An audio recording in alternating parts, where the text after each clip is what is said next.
Jean-Pierre, bonjour. Bonjour. Nous te recevons aujourd'hui suite à l'inauguration qui a eu lieu, qui s'est déroulée du 15 novembre au 8 janvier 2011, 15 novembre 2010 au 8 janvier 2011, une exposition que nous avons trouvée, nous, très belle, très réussie, et qui nous a montré euh, qui tu étais, tes amitiés, et ton, tout un parcours d'écrivain et un parcours de vie. À la suite donc de cette exposition, nous voulions te rencontrer à nouveau pour ce qu'on appelle un portrait d'écrivain. Voilà, donc tu es venu aujourd'hui et merci d'être là. C'est moi qui vous remercie parce que cette expo était formidable pour moi. Bien, donc nous allons nous essayer à une interview, un portrait. Voici quelques questions. Euh, Voici quelques questions au sujet de ton œuvre. Euh, Elle est traversée par une tension, une déchirure entre la beauté et la violence du monde. Le théâtre, avec entre autres Little Boy Manhattan et L'hiver nous descend lentement sur l'épaule, semble être le registre qui te permet d'exprimer pleinement une stupeur, une forme d'effroi devant la violence du monde, une colère aussi parfois. Oui, je crois que là on est le 12 hein, Oui, avril. oui. Qu'est-ce qui se passe depuis un mois? C'est effrayant, quoi. Hein. Des dictatures qui tombent les unes après les autres, mais avec une violence, tout ça, évidemment c'est toujours avec violence. Il n'y a pas de guerre propre, mais ni d'arriver au pouvoir parfois propre. Mais quand même, enfin, c'est effrayant, quoi. Le monde est parfois effrayant. Entre le monde nature au Japon et le monde politique dans le sud-Sahara, c'est absolument affolant, quoi. Alors c'est vrai qu'en même temps, c'est l'humanité, on est comme ça, on a une tension vers le bonheur et en même temps, on vit au milieu de choses tellement dures, tellement difficiles qu'on finit pas par baisser les bras, mais par avoir du mal, quoi. Alors on navigue sur un sur un fil d'acier comme ça entre le désespoir et l'espoir. Voilà, c'est tout. Et ça se ressent lorsqu'on écrit. Et l'espoir, on le rencontre beaucoup à travers la poésie.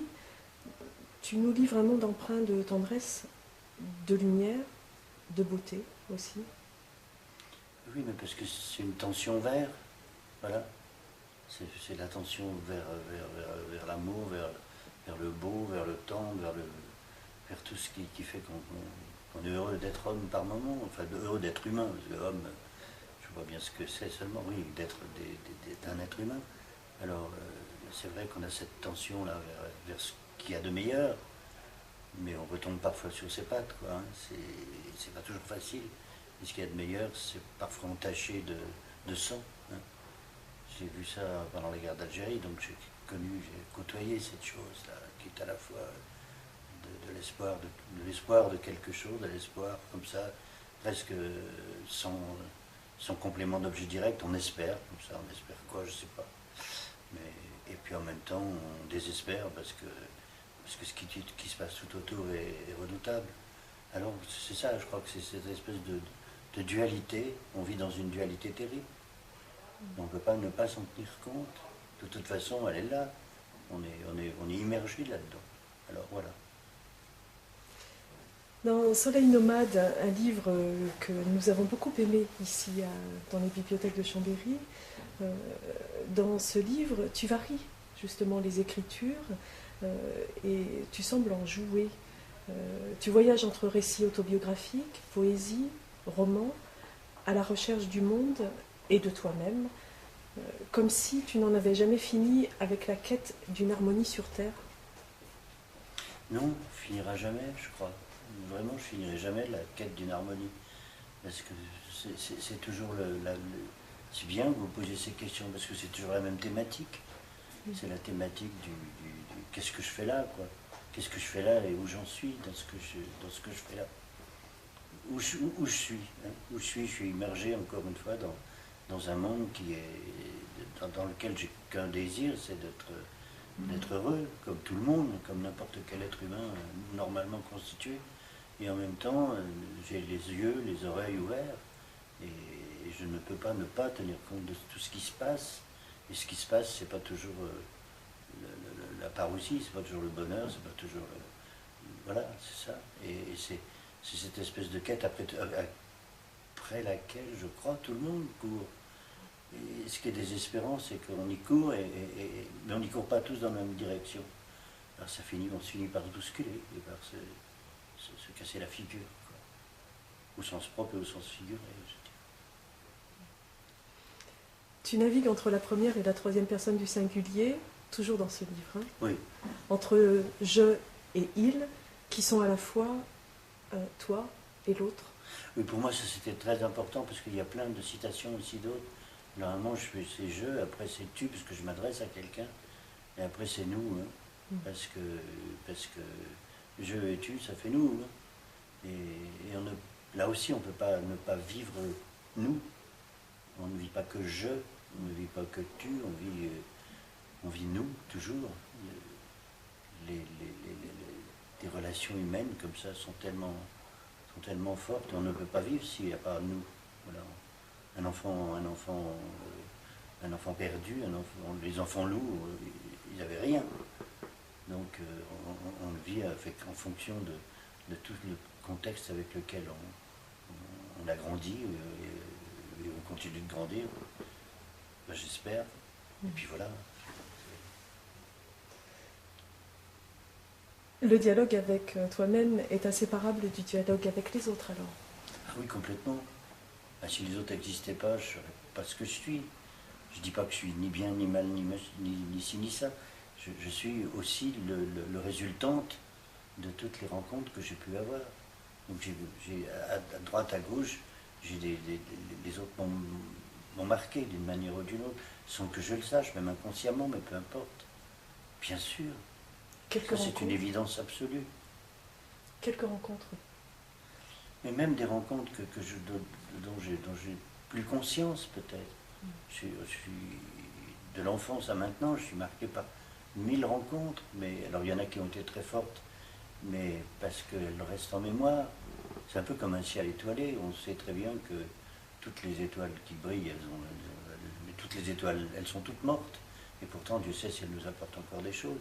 Donc même des choses oubliées, qui mortes, théoriquement mortes, brillent encore, hein. Et même inconsciemment, je veux dire, ça me fascine toujours, le ciel étoilé, parce qu'on se dit, voilà, ce qui m'éclaire là, ça fait des milliards d'années, de millions ou des milliards d'années que c'est mort, et pourtant ça continue à briller, quoi, alors. Et ça me fait toujours un peu, je pense vraiment à ceux qui sont morts vraiment, et qui continuent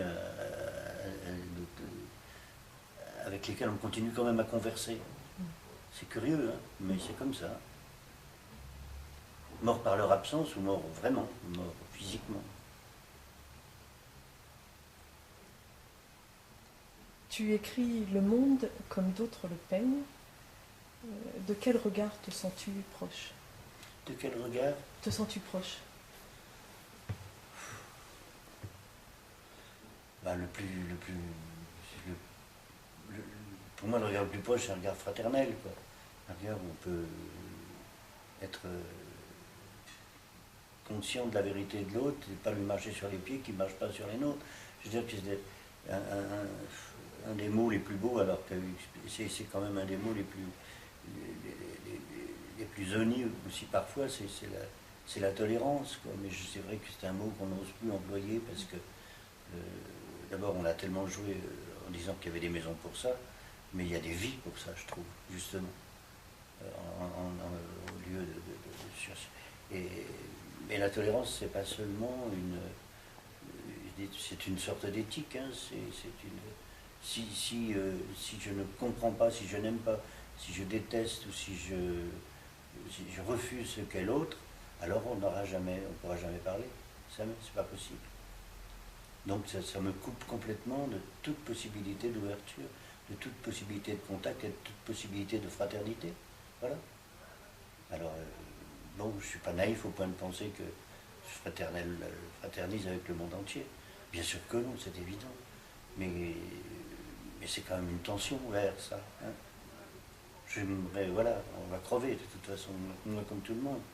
Et autant le faire avec le moins de désespoir.